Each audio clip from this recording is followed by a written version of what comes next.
بات ہی ختم ہو جائے۔ اس سوچ سے ہی دل اتاہ گہرائیوں میں ڈوب جاتا۔ ابھی تو کافی پی تھی۔ سمی نے حیرت سے مڑ کر اسے دیکھا۔ پہلے تو ایسا نہیں کرتا تھا، بلکہ ایک ہی وقت کی اس سے چائے لیتا تھا بس۔ اس نے زخمی نگاہوں سے اسے دیکھا جن میں سرخی آہستہ سے تہ جما رہی تھی۔ مطلب کہ اب وہ چائے دینا چھوڑ رہی ہے۔ اس نے دکھ سے سوچا، عجیب تقاضے ہیں چاہتوں کے، بڑی کٹھن یہ مسافتیں ہیں۔ میں جس کی راہوں میں بچھ گیا ہوں اسی کو مجھ سے شکایتیں ہیں۔ شکایتیں سب بجا ہیں، لیکن میں کیسے اس کو یقین دلاؤں جو مجھ کو جاں سے عزیز تر ہے؟ اسے بھلاؤں تو مر نہ جاؤں۔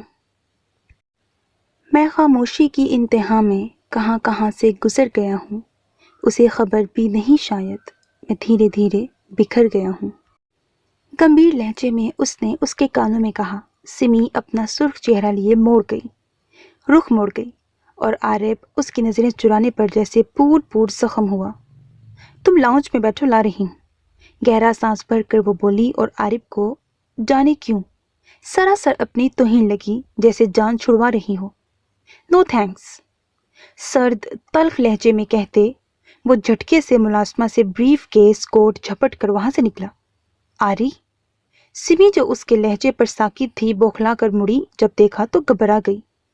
وہ کہیں جا رہا تھا، فل تیار، ایک ہاتھ میں بلو کوٹ تھامے، دوسرے میں بریف کیس۔ وہ لمبے لمبے ڈگ بھرتا بہت دور ہو گیا اس سے۔ کہاں جا رہا ہے؟ اس کی آنکھوں میں ایک دم نمی تیر گئی۔ بلا اتنی سی بات میں کیا دکھ تھی روٹنے کی؟ وہ دے تو رہی تھی چائے اسے۔ اچانک اسے یاد آیا کل بھی اس نے اسے چائے نہیں دی تھی، حالانکہ وہ اس کے ہاتھ کی ایک دن بھی سونے سے پہلے چائے نہ پیے تو سر شدید درد سے پھٹنے لگتا تھا۔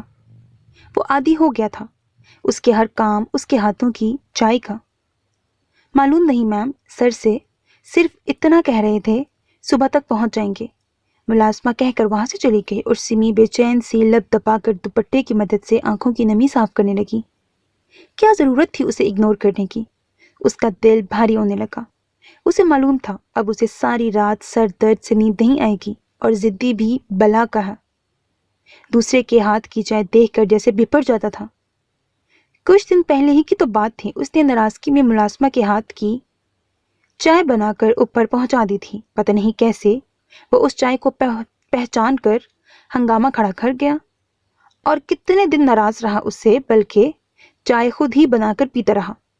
پر پھر جانے کیا ہوا، الٹا پھر خود ہی مان گیا۔ وہ بھاری قدم اٹھاتی سیڑھیاں چڑھتی اپنے روم میں جانے لگی۔ اس کا دل جیسے ہر چیز سے اکتا گیا تھا۔ کیا ہوا جانے عالم؟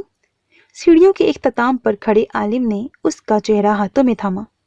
پہلے تو سمی گڑبڑا گئی، پھر فل فور بھائی سے نظریں چرا کر مسکرائی۔ کچھ نہیں، بس تھوڑی سی تھک گئی ہوں، اس نے آہستگی سے کہا، ساتھ ہی سر عالم کے سینے پر ٹکا دیا۔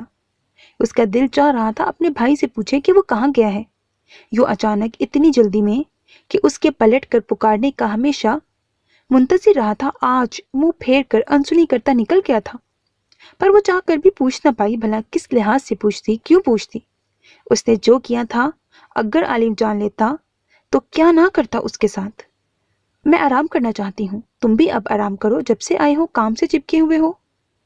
وہ سوچ کر ہال گئی اور بغیر اس کی جانب دیکھے کہہ کر اپنے روم کی طرف بڑھ گئی۔ اسے جیسے عالم کی گہری نگاہیں اپنی پشت پر محسوس ہونے لگی۔ وہ لب کچلتی رہ گئی اس بے دردی سے کہ اس کے منہ میں خون کا ذائقہ گھل گیا۔ میں نے عارف کو بھیجا ہے اسلام آباد، وہ کچھ دیر کی فلائٹ سے روانہ ہو جائے گا اور صبح تک آ جائے گا۔ موبائل کان سے لگائے وہ دوسری جانب موجود ہستی سے کہتا اپنے دھمکدار قدموں سے سیڑھیاں اتر گیا، پر یہ الفاظ سمی کے کانوں میں اتار گیا۔ سمیہ کے آگے بڑھتے قدم ساکت ہو گئے۔ اسے لگا جیسے عالم نے اسے سنانے کے لیے بتایا ہو۔ اس کا دل دھک دھک کر رہا تھا، ہاتھ پاؤں بری طرح کانپنے لگے تھے۔ خوف و ہراس سے اس نے ایک دم آگے بڑھتے ریلنگ سے جھک کر نیچے دیکھا، اور یہ دیکھ کر اس کا دل سکون کا سانس لینے لگا کہ وہ اب بھی کسی سے محو گفتگو تھا، ورنہ اسے لگا اگر آج اس کے بھائی جان گیا تو بھائی کا مان کو توڑنے پر وہ ریزہ ریزہ ہو جائے گی۔ یا اللہ، میں ہمیشہ آپ کی شکر گزار رہوں گی۔ گہرے سانس بھر کر خود کو پرسکون کر کے وہ آگے بڑھی۔ کاش وہ مجھ سے محبت کا خواہاں نہ ہوتا۔ وہ الگ منزل کی مسافر تھی، کیوں وہ راہوں میں یوں آ کر بکھرا تھا اس کے کہ نہ دھتکار سکتی تھی نہ ہی تھام۔ اس نے آنکھیں چھت سے ہٹا کر اسے دیکھا، چہرے پر دنیا جہان کی معصومیت سجائے، اپنے گال کے نیچے ایک ہاتھ کی ہتھیلی ٹکائے، آرزوں پر جھکی سجدہ ریز گھنی سایہ فگن پلکیں، گلابی لبوں پر مدھم سی مسکراہٹ۔ وہ اپنی تمام تر خوبصورتی مدہوش سراپے کے ساتھ اس کی پناہوں، اس کے تنگ حصار میں بازو پر سر رکھے گہری نیند میں تھی۔ عالم جھک کر ماتھا چومتے اس کے چہرے پر بکھرے بالوں کی لٹوں کو ہٹانے لگا۔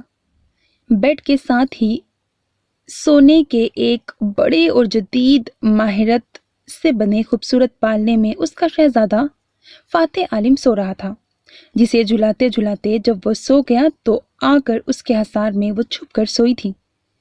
یہ پالنا عالم ہرگز یہاں برداشت نہ کرتا اگر وہ اسے محبت کے انوکھے انداز سے نہ مناتی۔ اس نے وعدہ کیا تھا، اس سے اس کی محبتوں میں کمی نہیں آئے گی بلکہ اور بھی شدت آ جائے گی۔ عالم نے بھی سخت سرد آواز میں وارن کیا تھا کہ اگر اس کی محبت یا توجہ بھٹکی تو وہ خود اس فتنے کو نکال کر باہر ملازمین میں پھینک دے گا، اور یہ اس کی دھمکی بہت اثر رکھتی تھی کہ اس کے روم میں آتے ہی حور العین کی بوکھلائی بوکھلائی سی ساری توجہ اس پر ہی ہوتی تھی۔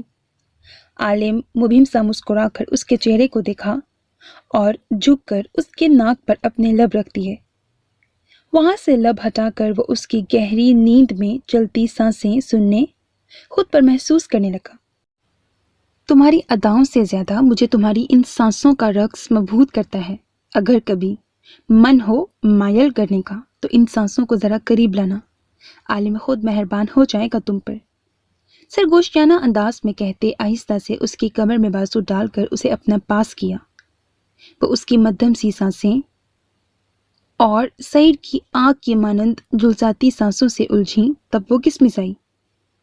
ہاں، یہ حور العین اس سے اعتراف کر چکی تھی کہ اس کی قربت جان لیوا ہے۔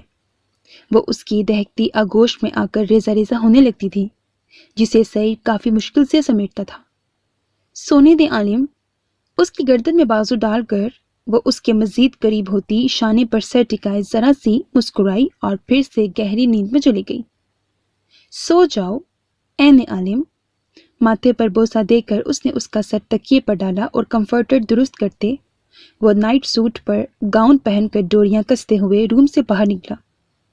داد نچلے پورشن میں اپنے روم میں سیٹ تھا اور سمی کا پہلے سے ہی اوپر روم تھا جو کہ عالم نے خود اپنے ہاتھوں سے سجایا تھا۔ موبائل پر 2 منٹ پہلے کی شو ہوتی لوکیشن پر اس کا شکار تیار بیٹھا تھا اور اب اسے وہیں پہنچنا تھا۔ ایک نظر گھر پر ڈال کر وہ آفس کا ڈور دھکیل کر آیا اور سسٹم ایکٹیو کرتے اس نے اپنے شکار کو دیکھا۔ لوکیشن ٹھیک تھی، ٹائم بھی مناسب تھا۔ وہ عارب سے کانٹیکٹ کرتا، اس کی خیر خیریت دریافت کرتا، کام کی بابت جاننے لگا۔ وہ گیا تو 1 دن کے لیے تھا، پر اسے کوئی کام مزید پڑ گئے تھے جنہیں سمیٹتے اسے آج وہاں 3را دن تھا۔ اس نے اپنے بیتے ماہوں سال کی کارکردگی اور کامیابی ساری ایک فائل کی صورت بنائی اور اسے آرمی ہیڈ کوارٹر بھیجنے کے لیے عارب کو بھیج دیا۔ میں نے فائل پہنچا دی ہے، اب اپنے فلیٹ میں ہوں، عارب کی پرسکون آواز ماؤتھ پیٹ سے گونجی، پر عالم کافی زرک تھا۔ اسے دھوکہ دینا کیا عارب جیسے بندے کا کام تھا، جبکہ اسے دنیا کے بڑے سے بڑے حیوان نہیں ہرا سکے۔ فتح کے بعد عالم نے ایک خفیہ میٹنگ میں باقاعدہ آرمی سے ہاتھ ملایا تھا کہ وہ ایک ایسی سروس وجود میں لائے گا جو ہوگی تو ایک وحشت ناک پر ٹھیک راہ پر چلنے والوں کے لیے نہیں بلکہ ان اچھے انسانوں کی جان کے دشمنوں کے لیے، اس پاک وطن کے دشمنوں کے لیے وحشت ناک ہوگی۔ سب جانتے تھے بیسٹ ایک عام وجود نہیں جسے دنیا سے مٹا دیا جائے۔ اس کے زندہ ہونے سے کئی دشمن گڑ گڑا رہے تھے اس کے آگے، کیونکہ وہ خود ایک پاکستانی تھا۔ اوکے، تم صبح پہنچ جانا، وہ حکم دیتا رابطہ منقطع کر گیا۔ آفس سے نکلتے سسٹم ڈی ایکٹیویٹ کر کے وہ واپس روم میں آیا تو حور العین ویسی ہی گہری نیند میں تھی۔ ایک سرسری مگر گہری نظر اس کے سراپے پر ڈال کر وہ ڈریس لیتا باتھ روم میں گیا اور چینج کر کے باہر آیا۔ اس نے اپنا خنجر نکالا ہی تھا کہ نظریں بے ساختہ پالنے کی طرف اٹھیں جہاں وہ بھوری آنکھیں اسی پر ٹکی تھیں۔